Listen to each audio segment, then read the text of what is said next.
ஹனுமானுக்கு ஒரு பெரிய ப்ராப்ளம் இருந்தது. என்ன ப்ராப்ளம்னா, தான் ஹனுமான் அப்படிங்கிறதே அவருக்கு ஞாபகம் இல்ல. அதான் ப்ராப்ளம். எந்த ஹனுமான் சமுத்திரத்த தாண்டி லங்கைய எரிச்சு, ராவணன சந்திச்சு, சீதைய பார்த்து, ராமனுக்கு நல்ல செய்தி சொல்லி, இதெல்லாம் எந்த ஹனுமான் பண்ணாரோ, இதெல்லாம் பண்றதுக்கு கொஞ்ச நேரத்துக்கு முன்னாடி, ஒரு ஓரமா சைலன்ட்டா உட்கார்ந்திருந்தார் அவர். மத்த வானரங்கள்லாம் நான் இத பண்ணுவேன், இத்தனை யோஜனை தூரம் தாண்டுவேன், இதெல்லாம் சொல்லிட்டு இருந்த டயத்துல, ஆஞ்சநேய சுவாமி மாத்திரம் ஒரு ஓரமா சைலன்ட்டா உட்கார்ந்திருந்தார். ஏன் அப்படின்னா, அவருக்கு கேப்பபிலிட்டி இல்லைங்கிறதுனால கிடையாது. அவருடைய கேப்பபிலிட்டி அவருக்கு ஞாபகம் இல்ல. இதுதான் நம்ம most of us have this problem.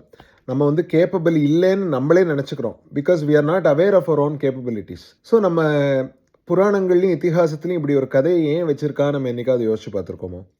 ஒரு முக்கியமான கேரக்டர் ஆஞ்சநேயன் மாதிரி ஒரு முக்கியமான கேரக்டருக்கு தன்னுடைய சக்திகள்லாம் மறந்து போகிற மாதிரி ஒரு சீன், அந்த மாதிரி மறந்து போகிற மாதிரி ஒரு ஸ்டோரி லைன் ஏன் வச்சிருக்கா நம்மளாம் யோசிச்சு பார்த்துருக்கோமோ? அதுக்காக தான் உங்களுக்காக ஒரு யூடியூப் சீரீஸ் ஒன்று க்யூரேட் பண்ணிட்டு இருக்கேன். இந்த மாதிரி நம்மளுடைய இதிகாச புராணங்கள் இருக்கக்கூடிய அந்த ஸ்டோரியாக பார்க்காம நம்மளுடைய டே டு டே லைஃப்பில் எப்படி அதை அப்ளை பண்ணி அதுலேருந்து நமக்கு என்னென்ன லெசன்ஸ் கிடைக்கிறது அப்படின்னு நம்ம தெரிஞ்சுட்டு அதை நம்ம இன்னும் ஒரு மீனிங்ஃபுல்லான அப்ரோச்சோட தெரிஞ்சுக்கலாமே அப்படிங்கிற ஒரு பர்பஸோட தான் இந்த யூடியூப் வீடியோ சீரீஸ் கொண்டு வரேன். அதோடைய பேர் ஏக்கம் அப்படின்னு வச்சுருக்கேன். அதாவது one meaning one line but infinite possibilities அப்படிங்கிறது தான் அதோடைய theme. I am going to start posting regularly on my YouTube channel.